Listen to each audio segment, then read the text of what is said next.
In this video, we're going to be covering the second of our two identity and access management labs. This one is over instance profiles. So again, this lab will have two videos. The first, going over the goals of the lab, and the second, which will be me walking through the lab on my end.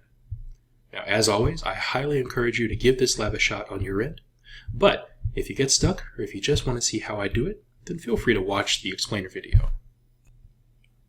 And with that, let's get started.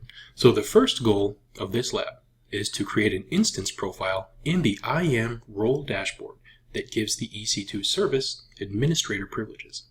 Second, you should create an instance using the Amazon Linux 2 AMI and give it the instance profile.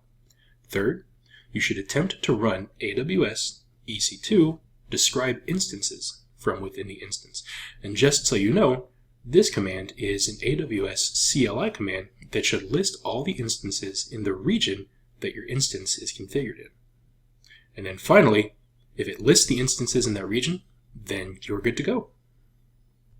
And that'll wrap it up for this video. So if all of that makes sense, feel free to get started.